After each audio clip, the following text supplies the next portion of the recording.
Alors, shalom à tous. Je suis le frère Édouard et nous sommes le dimanche 14 juillet 2024. Je souhaite à tous, et particulièrement ceux qui se sont récemment abonnés, la bienvenue sur la chaîne Jésus-Christ Révélation TV, donc TV 7420 Édouard Vidocin. Alors, pour ceux qui reçoivent par WhatsApp cet enseignement, si vous voulez écouter l'enseignement, n'appuyez jamais directement sur l'image pour regarder ou écouter. Autrement, vous ne pourrez pas appuyer sur le pouce en l'air pour noter la vidéo, bien sûr, si vous le désirez. Donc, si vous avez déjà commencé à regarder ou écouter, revenez en arrière et appuyez sur la ligne d'écriture où vous verrez, c'est écrit HTTPS, etc. Ainsi, quand vous aurez fini d'écouter ou de regarder, vous pourrez effectivement appuyer sur le pouce en l'air si effectivement vous le désirez. Donc, ainsi même avec l'opposition de YouTube, eh bien, la vidéo pourra parcourir son petit bonhomme de chemin et plus de personnes pourront écouter. Alors, donc voilà, je vais vous dire une chose que j'ignorais, je l'ai appris récemment. Ceux qui veulent s'abonner à une chaîne, notamment si pour s'abonner à ma chaîne, alors on me faisait remarquer qu'il faut impérativement avoir un compte Google. Ça, je l'ignorais. Donc j'ai appris ça il n'y a même pas 10 jours. Non, je dis 10 jours. Il n'y a même pas 3 jours, 4 jours. J'ai appris ça vendredi. Vendredi, on était quoi? 8, 9, je ne sais plus trop. 10, 11, peut-être, ouais. Mais bon, de toute manière, c'est quelque chose qui n'est pas compliqué, c'est très facile, voilà. Il suffit d'aller sur Internet, de chercher comment on ouvre un compte, et vous allez voir en moins de 30 secondes, vous pouvez ouvrir votre compte. Alors, autre chose, je vais vous demander de vérifier régulièrement, ça je le dis souvent, si vous êtes abonné, car étrangement, certains de mes abonnés se voient ni plus ni moins désabonnés, alors que ça ne vient pas d'eux du tout. Et maintenant, je vais prier. Alors, merci Père pour ta parole, accompagne tous ceux et celles qui sont réceptifs et réceptives, qui veulent comprendre et connaître ta parole, afin qu'ils puissent bien assimiler ce qui sera dit au nom de Jésus-Christ de Nazareth. Amen. Alors, avant la fin de mon message, je vais vous révéler ce que j'ai reçu dans mon esprit pendant un moment solennel. Donc, c'est-à-dire, c'était un temps de prière et de louange, et en fait, ça concerne les enfants. Donc, pour ceux qui ont des enfants et qui s'inquiètent, vous êtes concernés. Alors, autre chose, j'ai posté récemment une vidéo qui dure environ 1 minute 30 où je dis que la chaîne va être supprimée. Alors, surtout, ne tenez pas compte de cette vidéo. Je me suis trompé. En fait, c'est une ancienne chaîne que je devais fermer depuis longtemps. Et c'est sur elle que je devais faire sortir cette vidéo. Mais malheureusement, dans la précipitation, je ne l'ai pas mise sur la bonne chaîne, donc la chaîne qui était concernée. Et c'est pour ça que vous l'avez eu sur cette chaîne. Donc, merci de ne pas tenir compte. Et désolé pour ceux qui se sont inquiétés un petit peu. Donc, voilà. En tout cas, ce n'était pas fait volontairement. Et dernière petite chose, je le répète encore, je donne la parole, je ne force personne à accepter ce que je dis. Vous avez 3 possibilités. Soit vous acceptez ce qui est dit, parce que l'Esprit de Dieu qui est en vous vous a convaincu. Deuxième possibilité, soit vous rejetez pour X raison, donc c'est vous qui savez pour quelle raison vous allez rejeter. Et dernière raison, vous avez la possibilité d'aller au pied du Seigneur et de prier et de demander au Seigneur de vous révéler si ce que j'ai dit est conforme ou non à sa parole. Parce que ce que je comprends, et je pense que la plupart d'entre vous le savent aussi, quand la parole dérange, certains deviennent docteurs de la parole. Pourtant, ils n'ont pas ce ministère. Mais vu que ce qui est dit dérange, alors ils vont sortir de leur gond, deviennent des fois presque agressifs ou agressives. Et c'est vrai que je me demande pourquoi. Pourtant, il suffit que la personne demande tout simplement à Dieu si la parole elle est conforme ou pas. C'est aussi simple que ça. Mais vous savez tout de suite quand ça dérange, eh bien, certains vont effectivement passer à la défensive tout de suite. Et finalement, dans tout ça, bon, ben, en fait, ça ne sert à rien, quoi. Dieu a établi des ministères et c'est vrai qu'il a établi des ministères, mais il a établi aussi des personnes pour justement pour œuvrer pour le bien du peuple. Ben, en tout cas, de toutes les manières, ça nous le savons, Dieu va demander des comptes donc à tous ceux qu'il a donné un ministère, pour ce qu'ils ont fait avec ce ministère, mais il va aussi demander des comptes pour ceux qui rejettent parce que certaines choses qui étaient dites les dérangeaient ou n'allaient pas dans leur sens. Et en ce qui me concerne, je n'ai rien à me reprocher sur mon ministère. Si je me trompe, je ne le ferai jamais volontairement. Ça, je vous l'ai déjà dit. Vous avez déjà vu quel type d'enseignement que je fais. Je ne parle pas de prospérité financière, d'argent, c'est tout là, ça ne m'intéresse pas.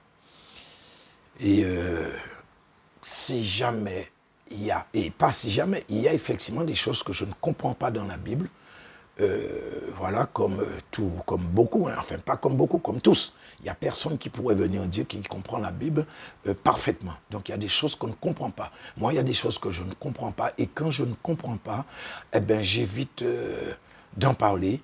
Je vais prier, je vais méditer et je vais attendre que le Saint-Esprit me permette de comprendre. Et là, je pourrai en parler, mais ce sera à hauteur de ce que j'ai compris. Voilà.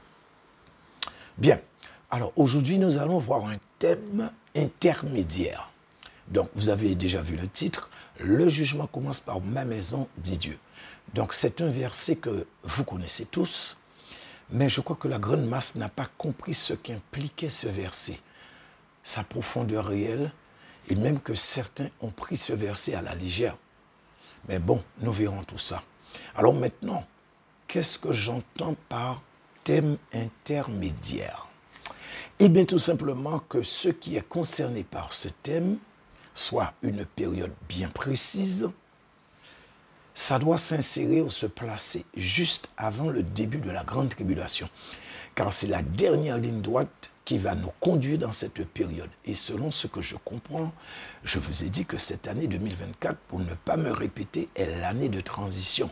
Celle qui va nous conduire directement dans cette partie qui est la plus triste et la plus sombre de toute l'histoire de l'humanité. Je dirais même que c'est ce qui va servir de pont ou de porte pour nous amener direct dans la grande tribulation.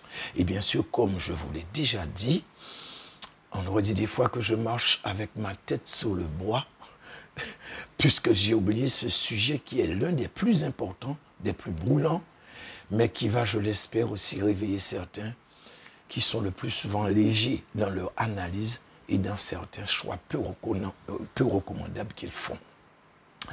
Et qui aiment certains versets qui ont été interprétés à la sauce théologienne. Alors, j'irai même jusqu'à dire qu'il y a des choix qui seront selon la convenance personnelle de certains serviteurs. Ils iront jusqu'à prendre le risque de sacrifier des âmes au Satan sur l'autel du profit. L'argent, je vous en ai parlé tout à l'heure là, et encore l'argent, toujours rabâchant, toujours les mêmes trucs pour attirer du monde.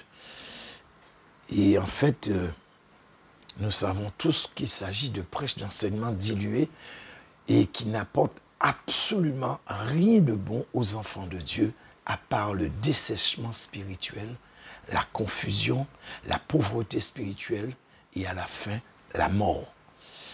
Et là, je parle de la mort qui implique la séparation éternelle d'avec Dieu. C'est-à-dire des âmes qui se perdent pour toujours, qui vont dans le royaume du Satan. Et je vous assure, c'est vraiment très triste. Je pense que certains doivent certainement penser qu'il s'agit d'un jeu. Mais le Satan, je vous dis, il ne le voit pas ainsi. Et encore moins le Seigneur. Mais certains, il faut croire, pensent qu'effectivement c'est un jeu. Mais je vous dis, frères et sœurs, ce n'est pas un jeu. C'est une réalité réelle. Et moi, je m'appuie. Et je m'appuierai toujours sur la Bible. Et je vous rappelle encore une fois de plus ce que vous savez déjà. Mais on aurait dit, pas tous. La Bible ne dit pas, faute de prophétie, mon peuple est détruit ou périt, mais elle dit bien, faute de connaissance, mon peuple périt ou est détruit. Et ça, c'est selon la traduction. Et le diable, il ne veut pas qu'on ait la connaissance. Parce que si on a la connaissance, on pourra contrecarrer ses plans. On pourra le contrarier sérieusement. Il aura des difficultés. Il aura vraiment de l'opposition, de l'adversité face à lui. Donc, il va tout faire pour combattre ceux qui vont prêcher ou enseigner la saine doctrine. Je vous prends un exemple très simple. Il y a un verset que nous allons voir tout à l'heure. J'étais dans le filtre de Bible en ligne. J'ai mis un mot précis. Eh bien, le verset que je cherchais n'apparaissait pas du tout. Je vais vous le montrer tout à l'heure. Je vais vous donner ce verset parce que c'est lui qui va nous permettre de débuter cet enseignement. Eh bien, le verset, il n'apparaissait pas. Donc, j'ai fait une autre recherche à partir de mon téléphone et j'ai eu ce verset. En fait, c'est un verset que je connaissais, le livre, mais j'avais complètement oublié. Je sais que c'est dans l'Apocalypse, mais j'ai oublié le chapitre et le verset. Eh bien, finalement, je l'ai trouvé. Donc, j'ai été de nouveau sur le filtre en ligne, là où j'étais, et j'ai été directement chercher le verset. Eh bien, figurez-vous que le mot que j'avais mis, il est bien dans ce verset-là. Mais on m'a dit que non, il n'est pas. Ce verset-là, comme si ce verset-là n'existait pas du tout. Donc, vous voyez. Donc, je vous disais que l'ennemi allait avoir il allait avoir de l'opposition avec ceux qui ont de la connaissance. Mais c'est vrai que il va effectivement, comme je vous l'ai dit, il va s'opposer à ceux qui vont prêcher la saine doctrine, mais aussi, il va s'opposer aussi à ceux qui vont ou qui apprécient une prêche ou un enseignement qui défend la saine doctrine. Et c'est pour ça que je vous ai dit qu'il y en a certains qui se voient désabonnés. C'est l'ennemi qui est derrière ça.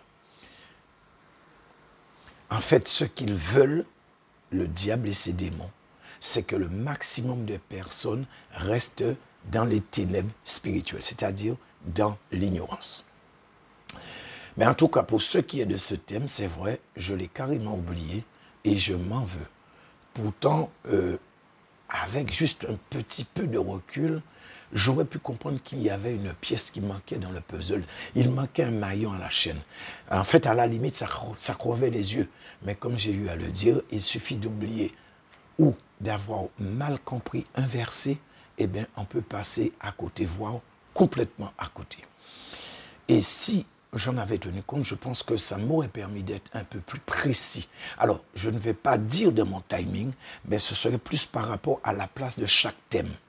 Mais le principal, c'est qu'aujourd'hui, on va traiter ce thème. Et je tiens tout de suite à remettre les pendules à l'heure. Selon ce que je comprends, ça ne va pas durer une éternité. Ça ne va pas durer, si vous voulez, une grande période. Donc, je parle par rapport à l'accomplissement de ce thème que je vais développer avec vous. Pour moi, c'est un truc qui va durer quelques mois. Il y a une chose qui est sûre, et je peux vous dire, je suis sûr de moi, à plus de 100%, ça n'ira pas jusqu'à la fin de décembre 2024. Mais ça va s'arrêter bien avant. Et comme d'hab, je prends mes responsabilités.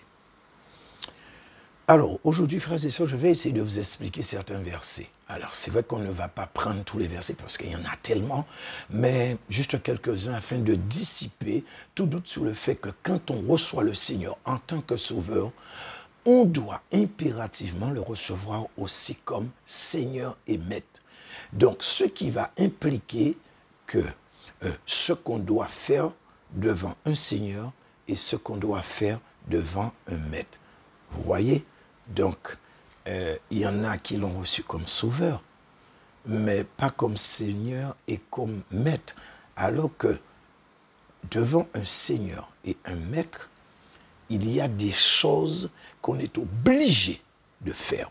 On n'a pas d'autre choix. Vous savez, volontairement, on a tenu la tête dans le sable, les brebis du Seigneur, en leur enseignant un évangile complet, un évangile dilué. Alors, il faut il ne faut pas faire fuir ceux et celles qui remplacent qui remplissent le sac d'argent. Donc vous avez compris.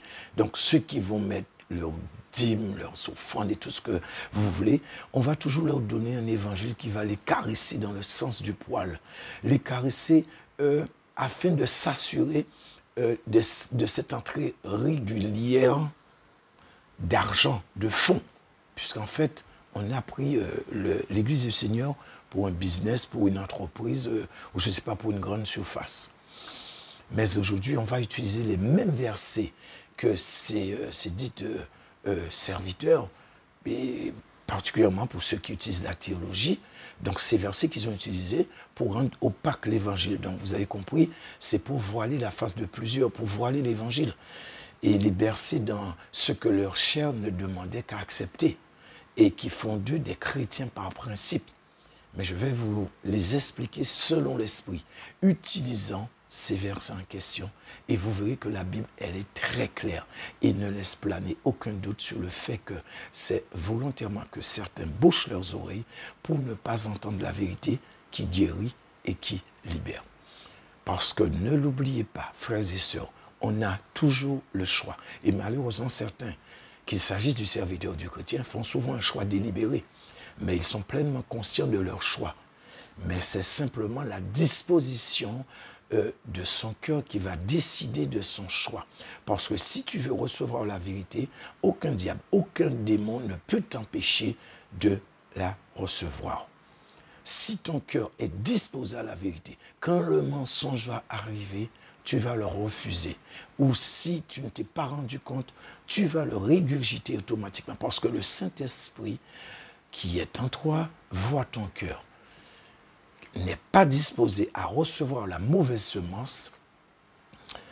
Et même si tu as un doute à ce moment précis, même si le lendemain ou peu de temps après, le Seigneur te permettra d'être libéré en te conduisant d'une manière ou d'une autre à connaître le point précis en question. Donc, en fait, ça ne va pas rester pour te contaminer. Donc, ce qu'il faut comprendre, il y a ceux qui ont le cœur prédisposé à recevoir ce qui vient de l'Esprit de Dieu. Ceux-là n'ont aucun problème. Dès qu'ils entendent une parole, automatiquement, leur âme va le recevoir. Donc, vous avez compris de quel type de parole que je dis. Donc, ils vont méditer dessus et ils auront la conviction au-dedans d'eux, même que ça vient de Dieu. Et à ce moment-là, ils vont disposer leur cœur pour l'accepter. Et cette parole étant arrivée dans leur cœur, et sachant qu'il est aussi, donc le cœur, il fait partie, parce que n'oubliez pas que nous avons été faits à partir de la poussière. Donc par conséquent, notre cœur aussi a été fait de la poussière. Et donc, cette parole qui est en réalité une semence, va porter du fruit là où elle est tombée. Et donc, étant tombée dans un cœur disposé, eh bien, cette parole va porter du fruit. Et comme l'a dit la parabole, le Seigneur l'a dit dans la parabole, eh bien, ça pourrait porter jusqu'à 100% de fruits. Mais à contrario, celui qui n'a pas un cœur prédisposé, il ne pourra jamais disposer son cœur pour recevoir ce qui est bon pour son âme. Mais il recevra tout ce qui fait du bien à sa chair, et tout comme pour l'autre, son cœur ne va pas réceptionner la bonne parole, mais va recevoir avec joie ce qui va faire du bien à sa chair. Et également, cela va apporter du fruit. Mais, malheureusement, ce sera un mauvais fruit. Et cette personne sera nourrie de ce qui fait du bien à sa chair, c'est-à-dire la semence du malin, parce que une parole est une semence et par conséquent mourra petit à petit des suites de ce qu'elle s'est nourrie. Donc c'est ainsi qu'un grand nombre a sombré et malheureusement continue de sombrer. Parce que Dieu n'oblige pas les gens à se nourrir spirituellement convenablement. Le choix vient de la personne. Dieu ne va pas t'imposer, il va te conseiller d'écouter la saine doctrine. Il va te conseiller de recevoir et d'accepter la bonne doctrine. Maintenant, le choix appartient à chaque personne. Soit on va dire, oui Seigneur, dispose mon cœur, prédispose mon cœur, ouvre mon cœur pour que je puisse recevoir la bonne semence, uniquement ce qui va faire du bien à mon âme. Mais malheureusement, il y en a ceux qui ne vont pas le dire. Et par conséquent, si vous ne le dites pas, ça veut dire que vous ne voulez pas recevoir cette bonne semence qui va vous faire du bien. Voilà, c'est aussi simple comme ça.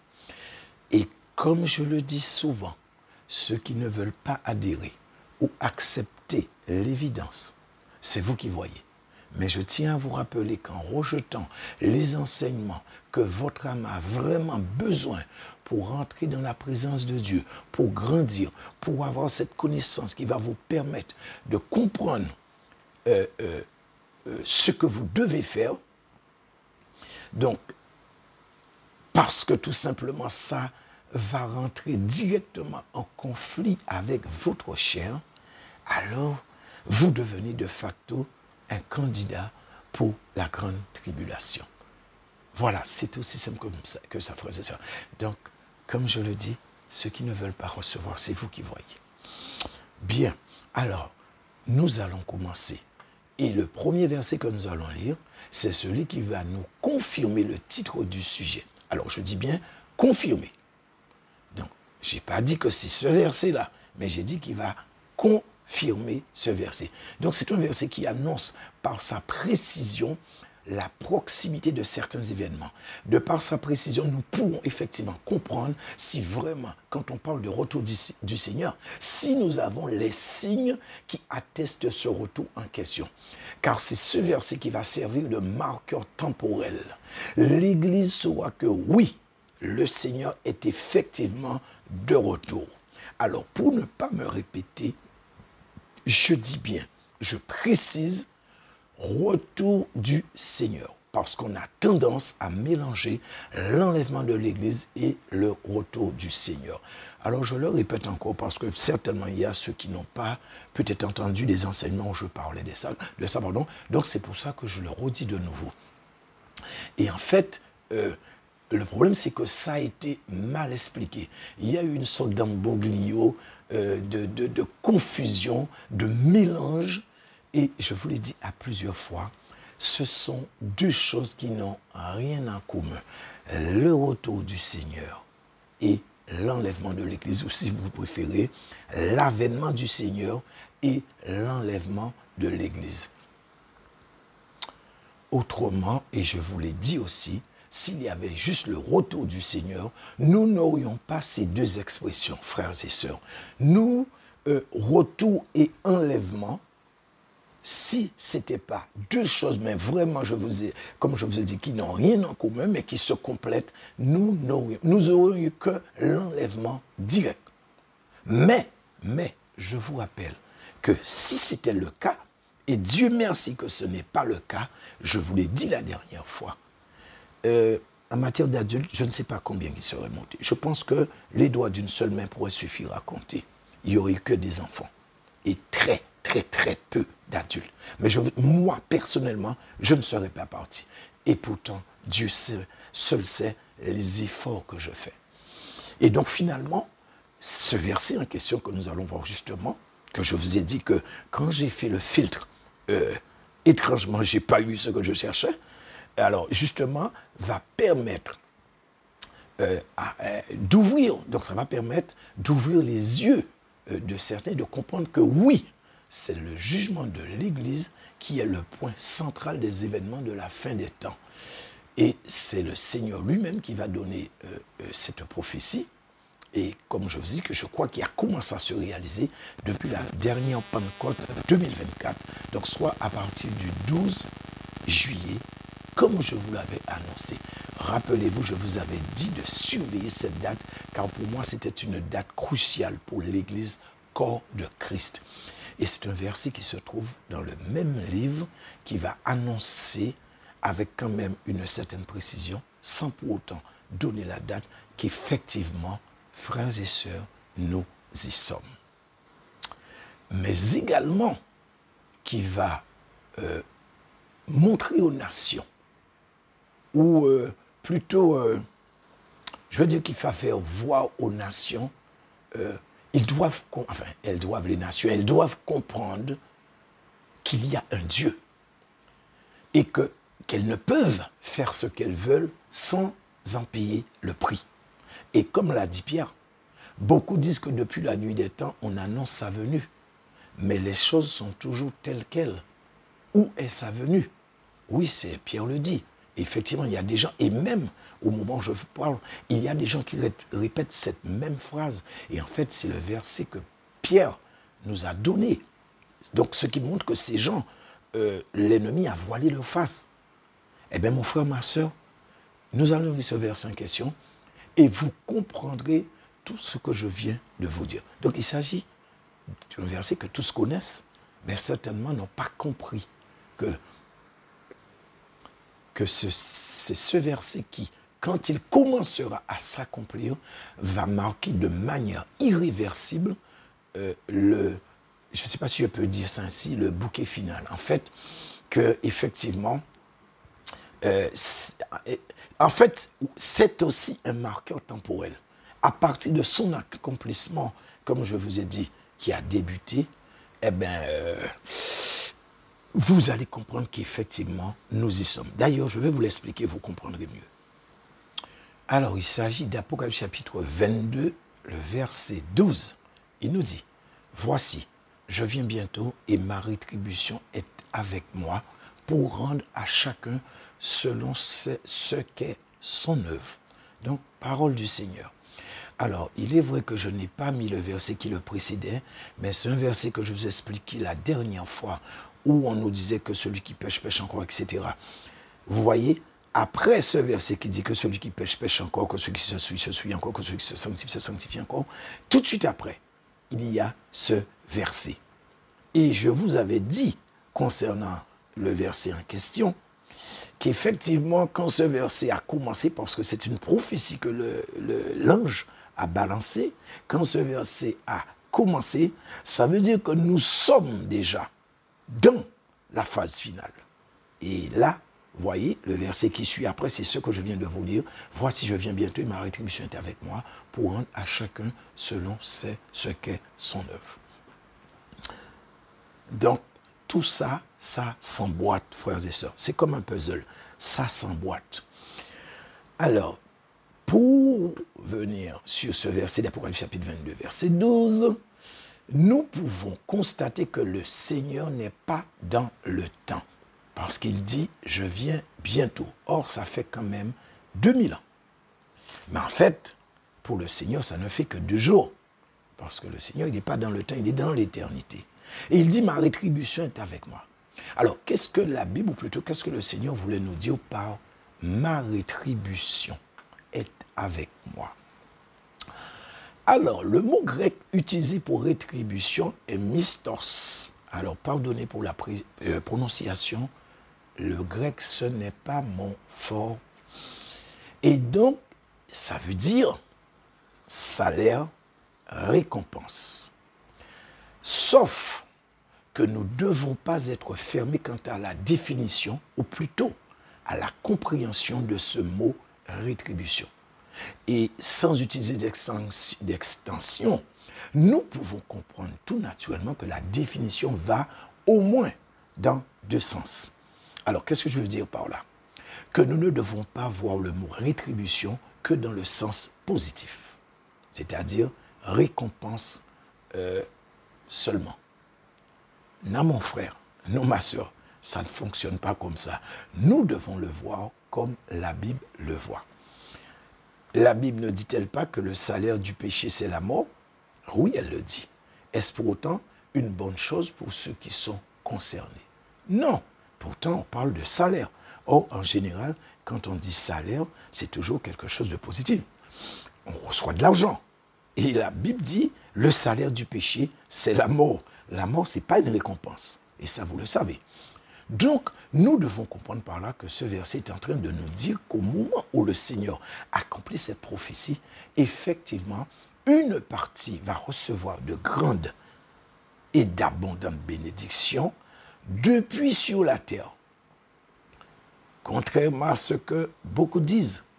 Parce que si vous voyez, vous regardez le verset, il n'a pas dit quand l'enlèvement se fera, vous serez rétribués. Non, ça commence sur la terre, mon frère. Ça commence sur la terre, ma soeur. Et comme on le comprend, chacun sera rétribué en fonction de ce qu'il aura fait de bien, de bon, ou de mal, de mauvais. Et l'humeur de personne ne pourra changer l'ordre des choses. Parce que le Seigneur dit qu'il vient avec sa rétribution. Donc ça veut dire que ceux qui doivent recevoir, tout a déjà été calculé par le Seigneur. La récompense de chaque personne, elle est déjà ficelée.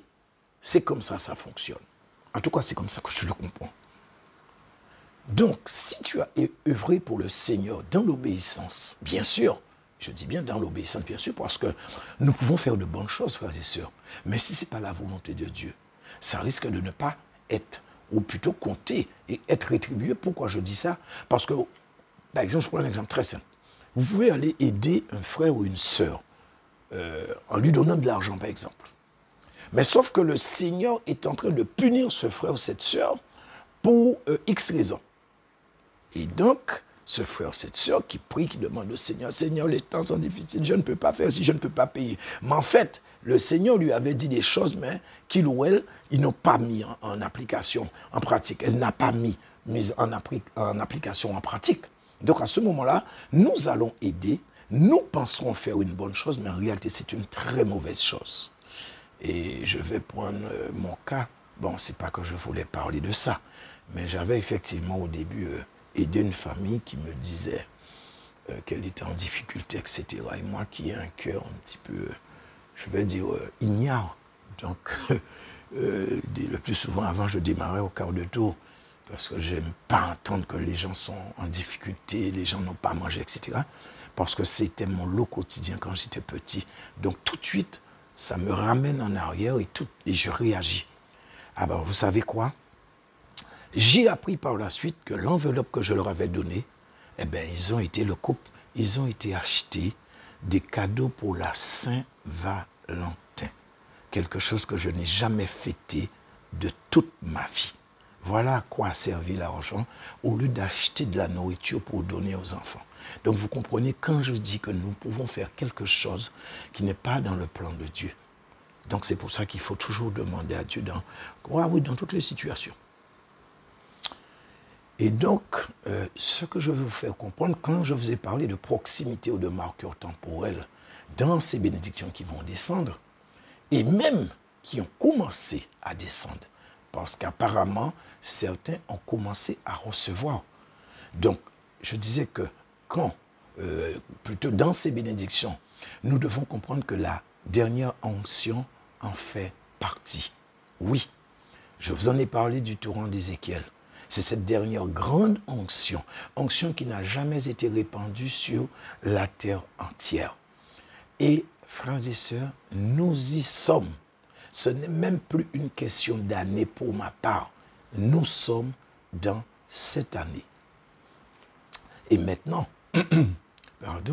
nous allons prendre justement le verset qui nous sert de base pour notre enseignement de ce jour. Et c'est dans l'un des épîtres, parce que je vous en ai parlé au début, donc c'est dans l'un des épîtres de Pierre. Alors, il s'agit de 1 Pierre chapitre 4, verset 17. On nous dit, car, en plus c'est un verset que vous connaissez tous, car c'est le moment où le jugement va commencer par la maison du Seigneur. Or, si c'est par nous qu'il commence, quelle sera la fin de ceux qui n'obéissent pas à l'évangile de Dieu? Verset 18. Et si le juste se sauve avec peine, que deviendront l'impie et le pécheur? Parole du Seigneur. Alors, Pierre nous dit que c'est le moment où le jugement va commencer. Donc, il y a un temps bien précis où le jugement de Dieu doit commencer et va commencer et a déjà commencé. Alors, attention. Là, dans ce verset, selon ce que je comprends, Pierre parle d'un temps bien particulier parce que, bon, moi j'essaie toujours de me mettre à la place de celui qui parle pour bien comprendre les choses. Donc, je retourne en arrière et je me projette en avant. Donc, je disais que, en fait, Pierre nous parle d'un temps bien particulier que Dieu a arrêté pour exercer son jugement sur l'Église. Mais ça ne veut pas dire que depuis que Pierre a écrit son épître, que les chrétiens et les serviteurs qui n'ont pas respecté les commandements de Dieu ne sont pas tombés sous un jugement. Non, ça n'a rien à voir. Mais là, il s'agit d'un temps bien précis, réservé exclusivement pour ce but. Et c'est justement, c'est le temps dans lequel nous sommes. Parce que si nous regardons bien par rapport à ce que Pierre dit, et que nous faisons un petit retour en arrière, à quel moment Dieu a jugé l'Église corps de Christ? Est-ce que nous avons vu dans la Bible ou que nous avons entendu les anciens dire que oui, Dieu avait déjà jugé l'Église? Non, ça ne s'est jamais produit. Donc, à quel moment Dieu a jugé? Non, ça n'existe pas. Dieu n'a pas jugé l'Église, Dieu n'a pas jugé le monde non plus, ça ne sait pas. Alors, donc, à part, je parle bien à partir de... Donc, c'est vrai que pour le déluge de Noé, ok, d'accord, mais là, je ne parle pas de ça. Je parle bien à partir du moment où le Seigneur a établi son Église. Le Seigneur n'a jamais jugé le monde et le Seigneur n'a jamais jugé l'Église non plus. On n'a jamais entendu un récit ou, je ne sais pas, ou une prophétie en tout qui dit que effectivement le Seigneur est passé déjà par, ou plutôt l'Église est passée déjà par le jugement, et le monde est aussi déjà passé. Ça n'existe pas, frères et sœurs. Donc pourquoi je dis ça, donc, et vous le savez d'ailleurs, hein, bon, c'est vrai qu'il y en a ceux qui leur étaient un petit peu loin de ça, hein, cette sorte de jugement de l'Église. Mais en fait, c'était pour vous dire tout simplement qu'il y a un temps bien précis pour le jugement de ces deux entités. Donc, nous avons d'un côté l'Église et nous avons le monde. Et donc Pierre nous dit que le jugement commence par la maison de Dieu. Or, si la Bible parle de jugement, excusez-moi frères et sœurs, mais quand il y a jugement, c'est que forcément il y a des prévenus, ou si vous préférez, des accusés, ou encore, c'est qu'il y a des coupables. Il y a ceux effectivement, qui sont coupables pour X raisons. Et c'est justement parce qu'il y a des charges qui pèsent ou qui sont retenues contre ces derniers. Et là, nous avons deux types de prévenus, comme je viens de vous le dire. Pierre nous parle dans un premier temps de l'Église. Et ensuite, il nous parle du monde. Et la suite du verset ne laisse planer aucun doute. Et même nous donne le ton. Or, si c'est par nous qu'il commence, c'est-à-dire, donc le jugement de l'Église commence par l'Église. Donc l'Église est le premier concerné par le jugement de Dieu. Il nous dit quelle sera la fin de ceux qui n'obéissent pas à l'Évangile de Dieu. En d'autres termes, il y aura un jugement pour ceux qui ont reçu l'Évangile et il y aura un jugement pour ceux qui n'ont pas reçu l'Évangile, ou plutôt pour ceux qui ont rejeté l'Évangile. Donc si le monde va être jugé par Dieu, et nous le savons, ça n'a pas été fait encore, et ça va se faire, et même que ce sera terrible, alors nous devons croire aussi, comme il est écrit que le Seigneur va juger aussi, ou plutôt quand nous voyons, en fait pas quand, c'est écrit que le Seigneur va juger aussi l'Église. Donc si nous devons accepter le verset dans son intégralité, ça veut dire que nous acceptons qu'il y aura un jugement sur l'Église, que nous le voulions ou non, ou que nous le croyons ou non. C'est aussi simple que ça. Alors, bon, soit un bon chrétien que nous sommes, nous acceptons la totalité du verset, ou un mauvais chrétien, ou chrétien hypocrite, tout court, nous allons trier, amputer le verset, rejeter la partie qui ne nous arrange pas. Cette partie justement qui est destinée à nous réveiller, à nous mettre en garde contre ce laxisme spirituel qui est arrivé comme un cheveu sous la soupe, notamment avec la théologie qui est la science du diable, et qui nous a amené cet évangile dilué qui parle d'argent, je vous l'ai dit au début, de prospérité financière, et qui a fait tant de victimes dans l'église corps de Christ. Mais sachez que ça ne fonctionne pas comme ça, frères et sœurs. C'est soit nous devons rejeter tout le verset, à ce moment-là, il n'y a pas de jugement sur le monde. Donc, une chose qui n'est pas cohérente avec la parole de Dieu, ou soit nous acceptons tout le verset. Donc le jugement, c'est sur l'Église corps de Christ et sur le monde. Nous ne pouvons prendre une partie et rejeter l'autre partie parce que l'autre partie du verset nous dérange, ou parce que ça ne nous arrange pas, ou parce que ça ne va pas dans notre sens. En tout cas, peu importe ce que certains pourront croire, ceci n'empêchera pas le verset d'exister. Et encore moins que ce que Dieu a résolu de faire, qu'il l'annulera, ou encore qu'il va l'ajourner éternellement. Donc il va le reporter. Non, frères et sœurs, Il y a un temps fixé, il y a un temps marqué. Donc qu'on le veuille ou non, ça se fera. Dieu ne nous demande pas notre avis. Chaque personne a toujours le choix.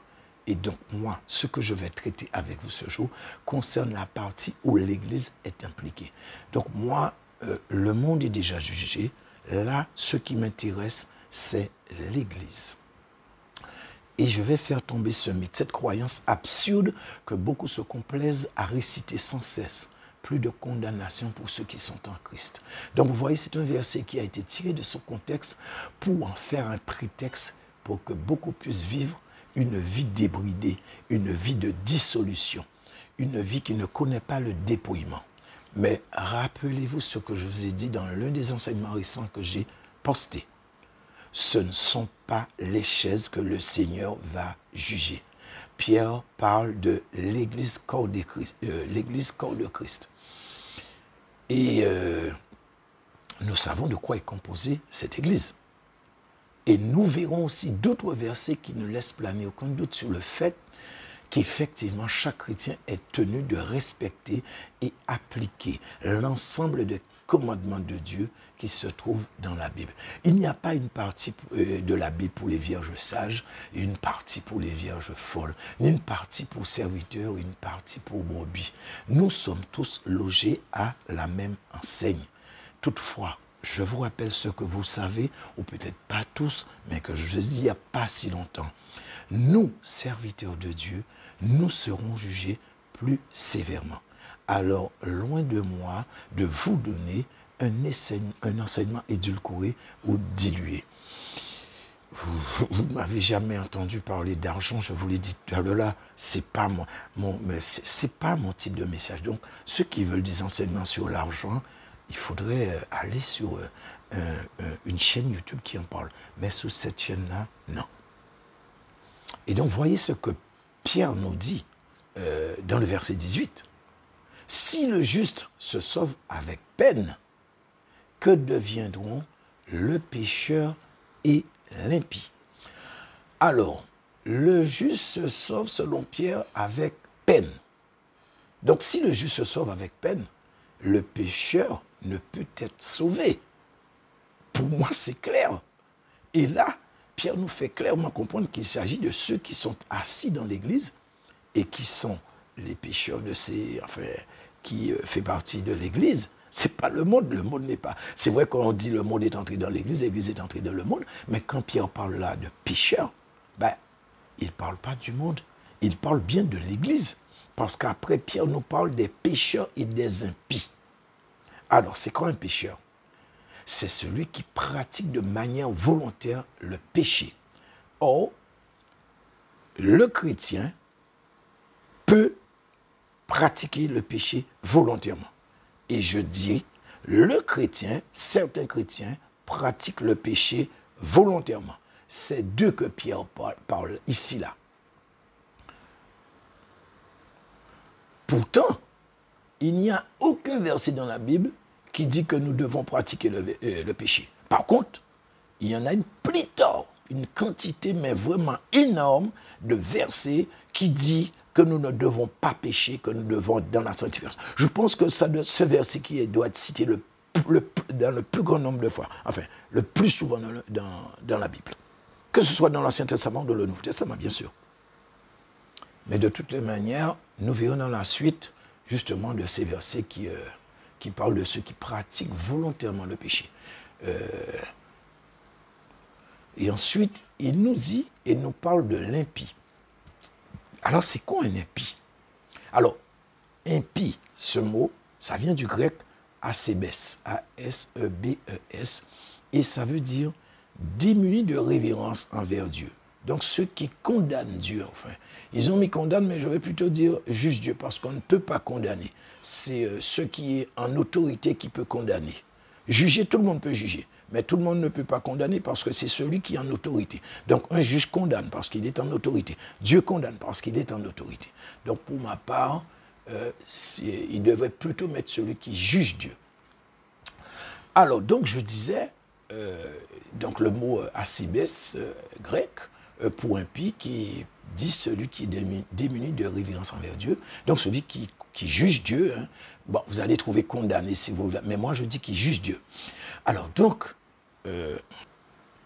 qui habituellement juge Dieu et rend Dieu responsable et coupable de tous les maux du monde? Nous, chrétiens, nous disons que c'est le diable. Mais le monde dit que c'est Dieu, le responsable des souffrances de l'humanité. Parce que s'il peut, il peut rétablir toutes choses s'il le veut. Donc, si les choses persistent, c'est que Dieu le veut. Et donc, c'est volontairement que Dieu ne rétablit pas les choses. Donc, Pierre, dans ce verset, donc, il parle et s'adresse aux justes qui sont ceux qui seront sauvés, puisqu'il dit, sont sauvés avec peine. Donc, ces justes sont sauvés avec peine. Et il parle et il s'adresse aussi à l'autre partie de l'Église qui ne fait aucun cas avec la parole de Dieu et qui traite de pécheurs. Donc, vous avez compris, là, nous sommes en affaire avec les vierges folles et avec les vierges sages. Non, j'aurais dû dire vierges sages avant. Ouais, mais bon. Donc, nous avons vu le premier verset qui parle du jugement de l'Église. Nous allons voir un autre verset qui demande une certaine réflexion pour arriver à extraire certaines choses qui apparaissent entre les lignes. Donc, qui demande de la méditation. Et vous allez voir que ce que cela implique réellement, parce que je peux vous dire qu'il va valider ce que Pierre nous dit. Et même si certains ne veulent pas faire d'efforts pour comprendre ou font des efforts pour ne pas comprendre, ils vont comprendre. Donc, il s'agit de versets que vous connaissez fort bien. C'est l'évangile de Marc, chapitre 16, verset 16. Alors, je sais que j'en avais déjà parlé, hein, dans un ou deux enseignements, je sais plus trop. En fait, il me semble que c'est dans des enseignements que j'ai postés sur ma chaîne ou sur la chaîne de MRB où je postais des enseignements avant, je ne sais plus trop. Il faut que je fasse des recherches et je vais vous dire, ou je mettrai en ligne, ou en tout cas, je verrai ce que je fais. Alors, donc, Marc 16, les versets 15 à 16, je vous dis verset 16 de l'heure, mais c'est verset 15 à 16. Il nous dit, puis il leur dit, allez par tout le monde et prêchez la bonne nouvelle à toute la création. Verset 16, celui qui croira et sera baptisé sera sauvé, mais celui qui ne croira pas sera condamné. Parole du Seigneur. Donc, nous voyons là que le Seigneur a donné un commandement. Il demande d'aller prêcher cette bonne nouvelle à toute la création. Ensuite, nous voyons qu'il y a une perspective. Celui qui croira et qui se fera baptiser sera sauvé. Alors, comme je vous dis, je ne vais pas rentrer dans les détails parce que c'est très profond. Là, je vais juste parler brièvement de ce qui nous intéresse au premier abord. Le Seigneur dit que celui qui croira sera sauvé. Donc, dans un premier temps, je vais attirer votre attention sur ce que dit le Seigneur et non sur ce que certains disent ou pensent qu'il a dit ou encore interprètent. Alors il dit celui qui croira. Il n'a pas dit que celui qui a cru est déjà sauvé. Ce n'est pas ce que je lis et ce n'est pas ce qui est écrit là non plus. Il n'a pas utilisé le passé simple ou le passé composé. Car si ce qu'on vous a dit était vrai, le Seigneur aurait dû dire, donc je parle pour quand vous avez reçu Christ, hein, il aurait dit, celui qui a cru ou qui avait cru est déjà sauvé. Mais non, nous n'avons pas ça ici. Le temps qui a été utilisé exprime une chose ou un événement qui est déjà passé. Vous pouvez le lire dans tous les sens que vous voulez. Le Seigneur a utilisé dans ce verset un temps de conjugaison qu'on appelle le présent progressif ou continu. Il ne s'agit pas du passé. Qu'il soit composé au passé simple, ça n'a rien à voir. C'est ce temps que je vous ai parlé qu'on appelle un présent. Donc, quand vous arrivez, on vous fait faire la prière, vous dites oui, machin, etc., que oui, je reçois le Seigneur, tout ça, tout ça. Donc, vous avez cru. Ensuite, vous faites baptiser. Mais en fait, ça ne s'arrête pas là. Et c'est ce qu'il est en train de dire. Autrement, il vous aurait dit, donc quand vous êtes fait baptiser, vous avez cru, c'est bon, ça y est, vous êtes sauvés. Mais nous n'avons pas ça là du tout, frères et sœurs. Donc, le Seigneur nous dit qu'il s'agit là d'une action qui va dans le temps. qui continue, qui ne s'arrête pas ou ne doit pas s'arrêter. Celui qui croira sera sauvé. Ça veut dire que même si quelqu'un a cru, pour être sauvé, la personne doit continuer à croire toute sa vie parce que l'engagement qu'elle va prendre avec le Seigneur, c'est jusqu'à la mort. Ce n'est pas un truc d'une prière de 5 minutes. Ça n'a rien à voir. Et par conséquent, elle n'est pas encore sauvée. Donc, ce qui implique que pour être sauvé, le chrétien doit entretenir ce dans quoi il a cru durant toute sa vie. Alors, il a cru dans quoi? Il a cru dans Jésus-Christ de Nazareth. Et qui est Jésus-Christ? Il est le chemin, la vérité et la vie. Il est la parole de Dieu. Or, la parole de Dieu, c'est la Bible. Donc, tu es chrétien, tu dois connaître ce que dit la parole de Dieu sur celui qui t'a sauvé. Tu dois connaître ce qu'il attend de toi. Parce que si ce n'était pas ça, comme je vous l'ai dit pour ne pas me répéter, l'affaire serait bouclée. Tu es sauvé, c'est bon. Tu as reçu Christ, ok, c'est bon, on n'en parle plus. Tu es sauvé, mon frère, ma soeur. Mais comme je vous ai dit, ce n'est pas écrit, mon frère, ce n'est pas écrit, ma soeur. Et par conséquent, ça veut dire que c'est contraire à ce qu'on a tendance à dire de manière mécanique quand la personne reçoit le Seigneur. On entend, moi je l'ai entendu, hein, oh c'est bon mon frère, tu es sauvé, c'est bon ma soeur, tu es sauvé, c'est bon mon frère ou ma soeur, vous êtes sauvé. Ça c'est de l'interprétation. Pour moi c'est un non-sens absolu. Je dirais même que c'est de l'inconscience de dire ça. C'est une absurdité, une aberration. Et malheureusement, ceux à qui on a dit ce genre de choses, enfin cette expression qu'il est déjà sauvé, eh bien, ils ne veulent plus rien entendre. Et tout ça en pensant que ça servira de circonstances atténuantes où ça va permettre à la personne d'être sauvée, le fait qu'on lui a dit ça. Mais mon frère, ma soeur, tu dois lire la parole et tu dois prendre tout ce qui est dedans, pas rejeter ce qui ne va pas dans ton sens, ou ceux qui ne t'intéressent pas, ou qui te bousculent, qui t'empêchent de vivre ta vie. Non, tu dois tout prendre. Le Seigneur, il voit dans les cœurs. Et donc, toujours dans ces versets, le Seigneur va confirmer en ajoutant que ceux qui ne vont pas croire, donc soit les incroyants, ils sont d'office condamnés.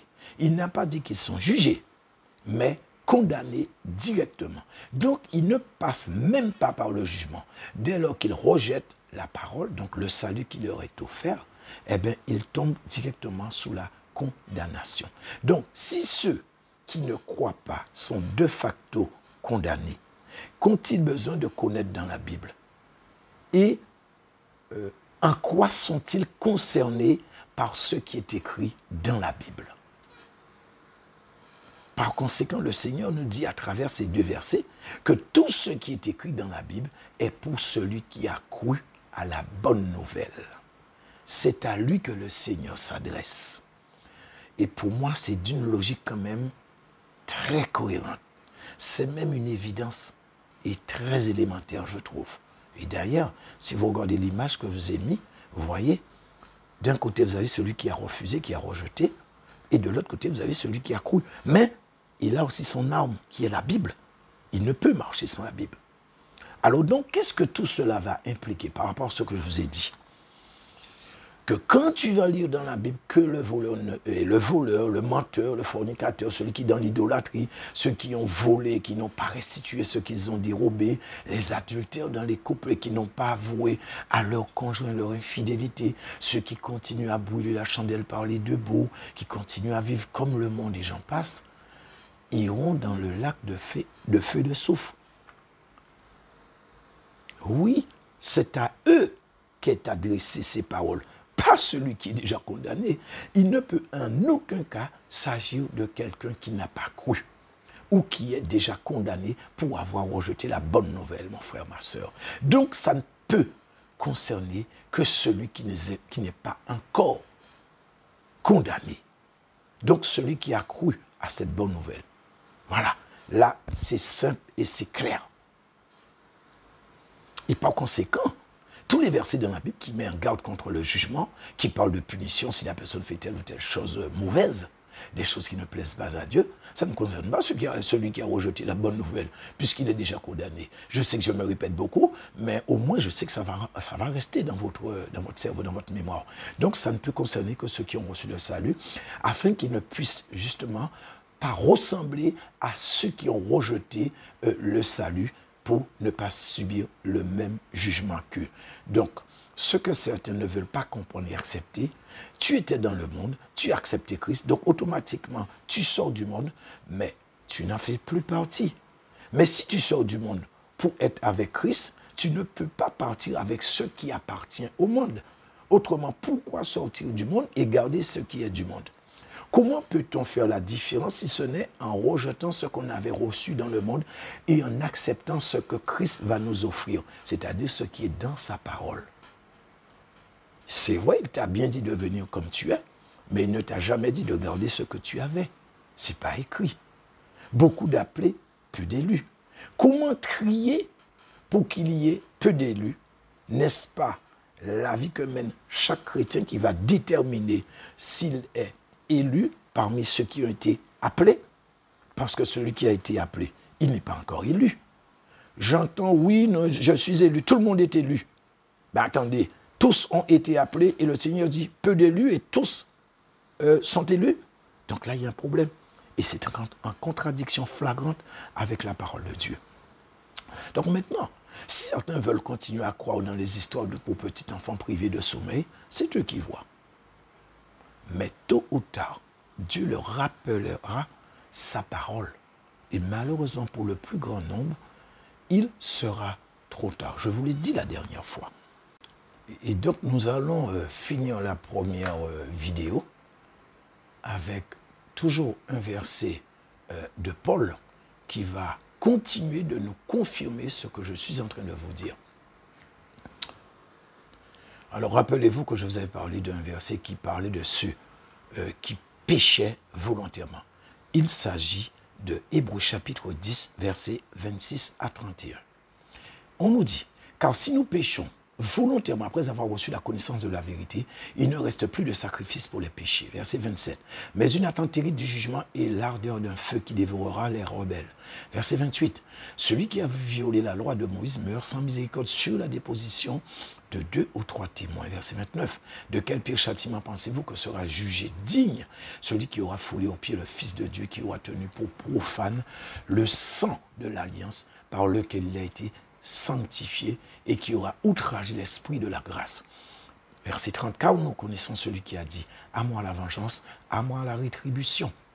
Et encore le Seigneur jugera son peuple. Verset 31, c'est une chose terrible que de tomber entre les mains du Seigneur. Parole du Seigneur. Alors ici, Paul nous dit que si nous péchons volontairement après avoir reçu la connaissance de la vérité, il n'y a plus de sacrifice pour cette personne. Alors parle-t-il à ceux qui ont rejeté le salut et qui sont déjà condamnés? Comme je vous l'ai dit, comment celui qui rejette le salut peut-il en même temps recevoir la connaissance de la vérité? N'y a-t-il pas contradiction si nous disons que ces versets concernent ceux qui ont rejeté la vérité, qui ont rejeté le salut? N'est-ce pas à l'Église que Paul s'adresse ici? Ou le chrétien est-il intrépide ou téméraire à ce point pour ne pas vouloir croire même à une évidence évidente? Vous pensez que le fait de ne pas vouloir comprendre ou recevoir ce qui est écrit, que ça servira d'exutoire ou d'excuse pour ne pas être jugé par Dieu? Tous ceux qui croient à ces chimères sont de doux rêveurs. Autrement, le Seigneur dit que le jugement ne concerne pas, ou plutôt ne concerne que le monde, ne concerne pas l'Église. Mais ce n'est pas ce qui est écrit. Vous avez votre Bible, vérifiez. Je suis désolé, mais même en voulant ne pas croire, on ne peut pas ne pas y croire, parce que c'est trop évident. Paul parle d'un pire châtiment que sous la loi de Moïse. Or, nous savons, à l'époque, quand on châtiait, c'était la lapidation, dans un premier temps. Mais ici, il parle d'un feu qui va dévorer les rebelles. Et donc, si nous analysons tout ça, alors nous savons qu'il y a eu 2 dispensations, ou plutôt qu'il y a 2 dispensations. Il y en avait la première sous Moïse, donc c'était la loi. Il y avait l'autre sous la grâce. Et c'est vrai qu'il nous parle du premier châtiment que je viens de dire, qui était sous la loi. Mais il nous parle aussi d'un autre châtiment sous la grâce. Vous pensez parce que nous sommes sous la grâce, il n'y a pas de châtiment? Mais Paul est en train de nous le dire là, dans les versets, qu'il y avait un châtiment sous la grâce, mais il y a, pardon, sous la loi. Mais il y en a aussi un sous la loi. C'est ce qu'il nous dit. Et il dit, mais qui sera pire que celui qui est administré sous la loi de Moïse. Et donc, personnellement, et j'espère que tous ceux qui sont sincères seront comme moi, il n'y a aucun doute que Paul est en train de parler à l'Église. Et pourquoi je suis aussi formel? Parce que Paul dit, si nous péchons. Donc Paul est en train de s'inclure dans ces versets. Si nous péchons volontairement. Donc Paul ne s'adresse pas au monde. Pour ceux qui s'amusent, comme je vous ai dit, qui veulent quoi autre chose, c'est eux qui voient. Mais la parole de Dieu, elle est là et elle est claire. Et donc le sacrifice dont Paul parle, c'est vous pensez en fait le sacrifice du Seigneur. Vous pensez que c'est pour le monde dont Paul s'adresse? Ce sacrifice, c'est pour... Non. Le sacrifice, c'est pour ceux qui l'ont reçu. C'est vrai que le Seigneur, il s'est sacrifié pour tout le monde, mais c'est pour ceux qui vont recevoir ce sacrifice. C'est pour ça qu'il parle de fouler le sang aux pieds. Et donc, moi, je ne peux aller que dans le sens de Paul. Si tu ne marches pas selon les voies du Seigneur après avoir reçu la connaissance de la vérité, le jugement sera encore plus dur pour toi qui es sous la grâce. Parce que tu n'as pas respecté ce sacrifice gratuit pour toi qui a été fait à la croix de Golgotha. Et comme je vous l'ai dit, eh bien, quand on fait ça, eh bien, on foule le sang du sacrifice, le sang du Fils de Dieu. On le foule aux pieds. Et ça, c'est l'un des pires péchés. Mon frère, ma soeur. Mais même au verset 29, on nous dit, il parle là, alors celui qui aura foulé effectivement le Fils de Dieu, comme je l'ai dit, aura tenu... qui aura tenu pour profane le sang de l'alliance par lequel il a été sanctifié et qui aura outragé l'esprit de la grâce. Ça veut dire quoi? Quand nous marchons dans le péché, volontairement, nous sommes en train d'outrager l'esprit de Dieu. Cet esprit qui nous a lavés quand nous avons reçu Christ et nous avons pris notre baptême. Donc, nous sommes en train d'outrager l'esprit de Dieu. Et beaucoup sont en train de pécher contre le Saint-Esprit sans se rendre compte. Parce que ça, c'est un péché contre le Saint-Esprit. Beaucoup se réfèrent à ce que Pierre a dit parce qu'Ananias et Saphir. Frères et sœurs, le péché contre le Saint-Esprit est beaucoup plus profond que ce que certains croient. Je vous dis la vérité. Et donc nous voyons dans le verset 30, il redit encore ce qui a été dit par Pierre. Le Seigneur jugera son peuple. Et le verset 31, c'est une chose terrible que de tomber entre les mains du Dieu vivant. Donc là, le Seigneur et Paul ne parle pas du monde. Paul parle de l'Église, corps de Christ. Par conséquent, Paul parle des chrétiens, mon frère, ma soeur. Et donc, rappelez-vous ce que je vous ai dit quand je vous ai parlé de rétribution. Donc, vous voyez que ce qui est écrit dans ce verset 30, car nous connaissons celui qui a dit « à moi la vengeance, à moi la rétribution » et encore le Seigneur jugera son peuple. Donc, ce mot rétribution, Paul confirme encore ce que Pierre a dit. Et la rétribution est associée à un jugement et non à une récompense. Et même un terrible jugement. L'ardeur d'un feu qui va faire quoi? Dévorer les rebelles. On est rebelle quand on connaît quelque chose et qu'on fait le contraire. Donc, ce qui est écrit dans la Bible et que beaucoup refusent de mettre en pratique ou ne veulent pas lire parce que ça ne va pas dans leur sens ou ça les dérange, eh bien, c'est de ce que Dieu parle. Quand tu entends des enseignements, des prédications qui te disent que tu dois marcher dans la sanctification et que tu rejettes, c'est à toi, c'est que et Paul s'adresse ici, là. Mais je vous dis que ces personnes vont pleurer amèrement.